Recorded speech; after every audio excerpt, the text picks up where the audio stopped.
Hi, welcome to me reacting to hate comments. Skip to this timestamp to skip this. Today's comment was on a video where I talked about Dave Portnoy saying that Jeff Wittek milked his accident for views. I'm pretty sure in the same video I also said that I'm in love with Jeff Wittek, but this person says, victim blamer. Victim blamer, victim blamer, victim blamer, victim blamer. Comment deleting victim blamer. I never delete comments, by the way. Comment deleting victim blamer. Hey victim blamer, why are you deleting comments? Because you're spamming me and YouTube is automatically deleting your comment. Victim blamer decided to wake up and claim victims of life-changing physical trauma. And exploiting it for money, huh? I hope you lost your channel with that revolting take, but I doubt most made it far enough into your video to catch it. Victim blamer, disgusting victim blamer. Are you in David Dobrik's cult too? Victim blamer, are you in Scotty Sire besties? After you made this video calling somebody with a traumatic brain injury who almost lost their vision a scam artist, when did I do that? Essentially, did you go to sleep feeling warm and fuzzy? Literally laughing at how stupid you are. Are you real life? Victim blamer. Jeff opens up and talks about how his life was ruined. You, wow, he needs money. Sad. Girl, you are vile. Victim blamer. Ew. God, I hope your friends and family don't come to you when they go through things. Do you tell them they're milking it too? Victim blamer. You're welcome for the engagement. It's to highlight how much you disgust me, substantially, indescribably, in every single way. You are trash. Victim blamer. Your best friend. Your best friend. Hey, I have to tell you something. I was assaulted. You. Wow, you're totally milking this. When did I say that? Ew, victim blamer. Take 20 showers and pray to whomever that you don't get struck by lightning for being the grossest thing ever. Victim blamer. Brush your teeth, trash. Someone comments saying, could you maybe fuck off? I love you. He's like, well, she keeps deleting my replies to you, so I'll just say nope. And I hope you have a long, full life that doesn't end early by your own hand as you make good decisions for the world and humanity at all. That made sense. So this was actually from a while ago, but this person has been like commenting on my channel on all my videos, like stuff that's like unrelated to the situation. Since you're reading hate comments, will you read this one? Yeah, you made it. Congrats. Remember when you said Jeff was exploiting his busted eye for money? Victim blamer? No, I don't remember that. It was gross and it happened even though you deny it, pumpkin. Show me a clip of me saying that. On another video, on another day, he comments. Hold up, the victim blamer supports the Walges? I am shocked. Oh, this was on my OnlyFans video. I said that I'm not supporting her. Whatever, I'm not even gonna get into this. Thank you so much for supporting all my videos. I know you watch all my videos at Nope. Thank you. I'm gonna go spend your AdSense money. Okay, sorry, I'm being a bitch now. All right, on to the video. Bye-bye.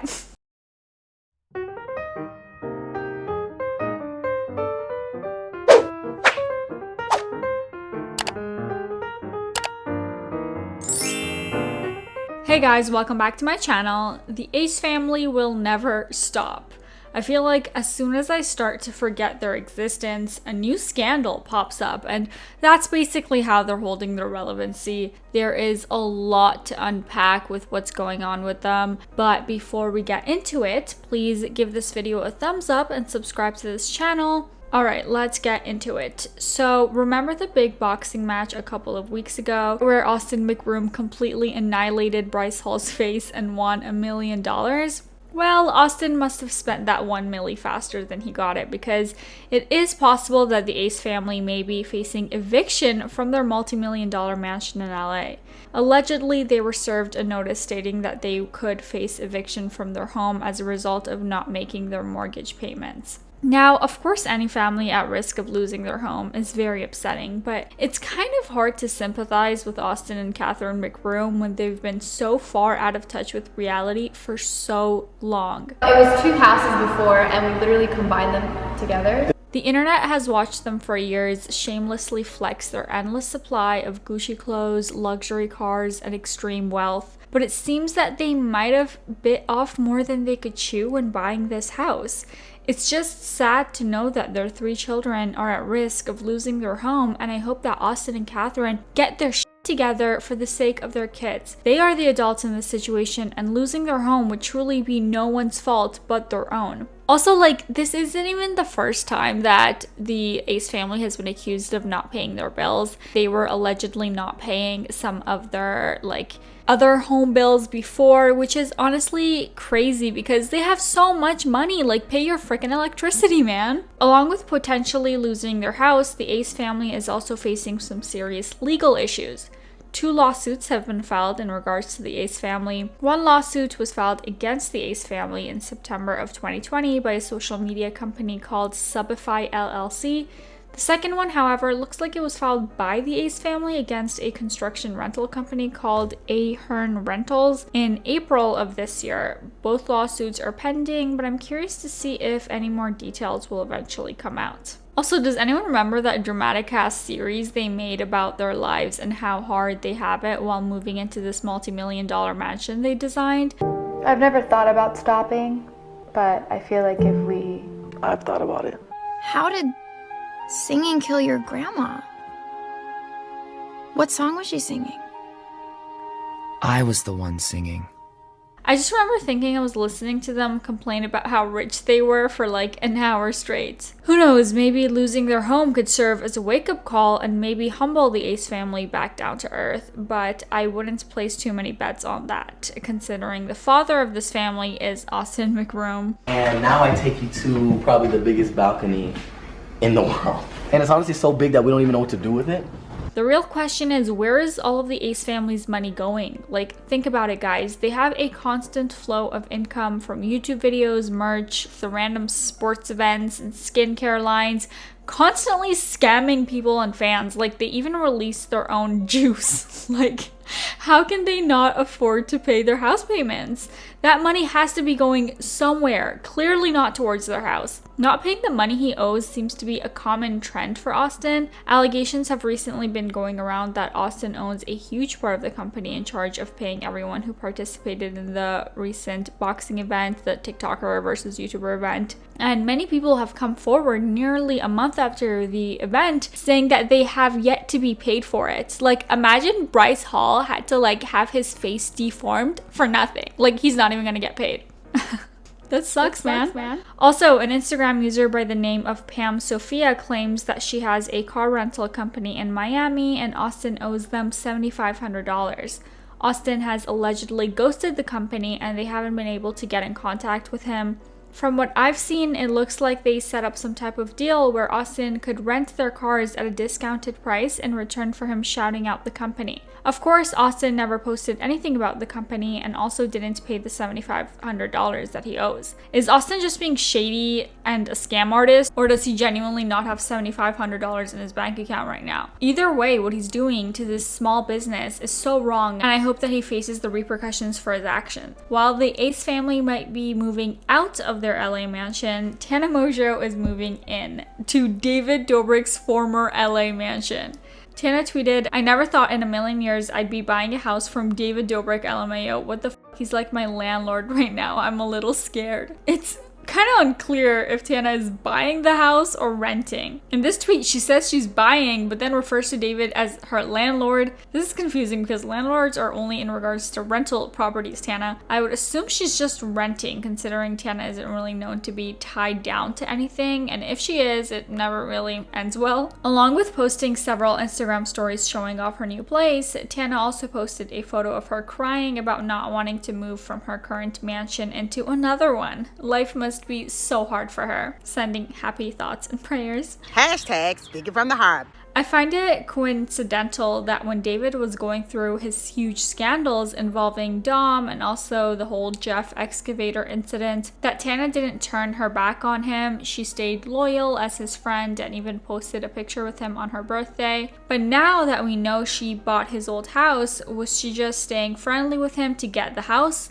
It's also strange because a big reason David moved was for privacy reasons. Fans were finding out where he lived and showing up to his house uninvited. So like, why would Tana move into a house knowing this? As a huge social media star, she should really be more cautious. Also guys, just a little lecture from me to you. It is never okay to show up to anyone's house uninvited. It's creepy and weird and such a violation of privacy. Hopefully this doesn't happen to Tana now that she's moved into this house, but it's highly likely considering so many people know where it's located. Now that Tana has moved into her new home, she of course has already started finding ways to be dramatic. Tana tweeted that she thinks the house is haunted, talking about the house David Dobrik used to live in. Natalie, one of David's close friends who also lived in this house, replied, "Ha ha ha, we brought ghost hunters over, it's clean, we checked." I wouldn't be surprised if Tana makes a storytime comeback on her YouTube channel talking about some over-exaggerated ghost stories, but hey, maybe the place really is haunted. I mean, if I was a ghost, I'd choose a multi-million-dollar mansion to haunt as well. Influencer Corinna Kopf recently went on Logan Paul's podcast, Impulsive. They talked about her recent success in starting her OnlyFans, earning her over $1 million a day. At one point during the podcast, Corinna mentioned her hand was numb, and when Logan asked why, she said that she got some tattoo removals done before coming to the show, including her notorious David's Vlogs tattoo that she got on her finger way back in 2016. I remember this was such an iconic moment in one of David's vlogs, and was really the start of David really pushing his friends to do things to provide shock value in the vlogs. David paid Corinna to get the tattoo, and at the time Corinna said she was really broke, so she did it. And honestly, like, I would probably do the same. Like, it was like $1,000 or something, right? Or maybe 500, but like, hey, like, it's money and you're getting free tattoo.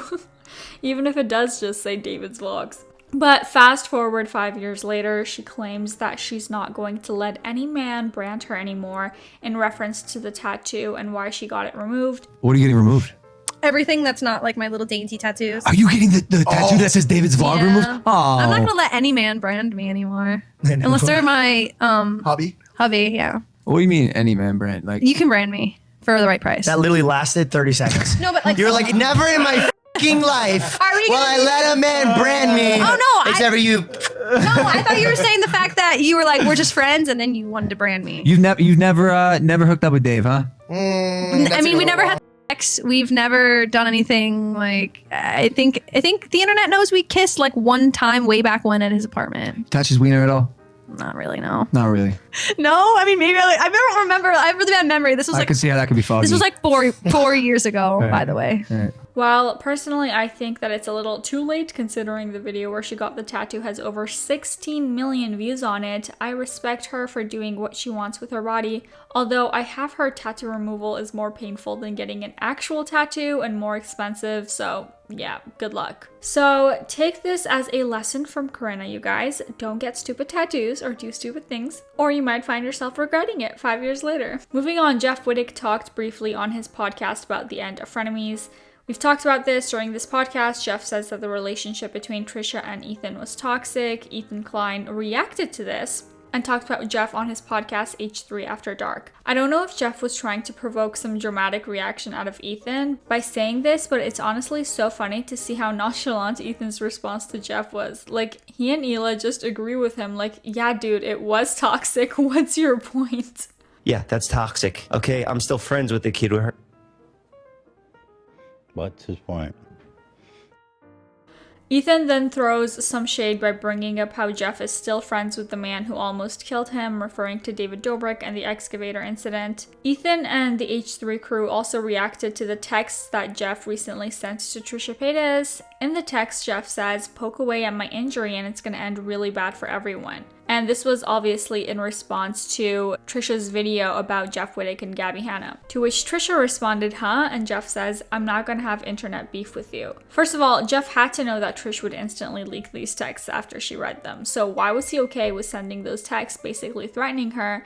It's not a good look for Jeff at all, especially considering that he just came out of that huge scandal in regards to being there the night of the Dirty Dom SA. You would think that Jeff would at least lay low and not send texts like that, especially not to freaking Trisha Paytas, the queen of exposing private conversations to the internet. If you don't want beef with Trisha, why would you reach out to her in the first place? In response to the text that Jeff sent to Trisha, Hila responds by saying that Jeff is off the rails, in which Ethan agrees.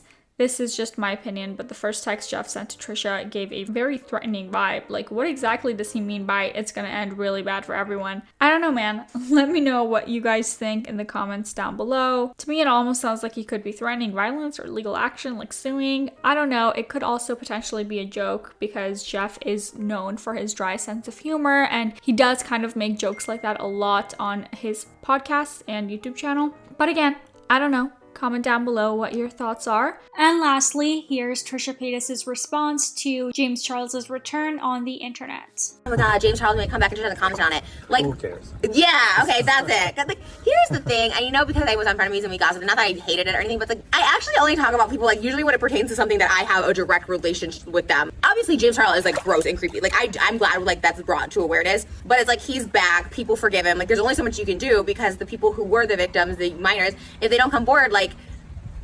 You know what I think it is? I think Trisha has just moved on to other enemies. She's moved on to hating on Gabby Hanna and Jeff Wittick, so she just doesn't have any more time to hate on James.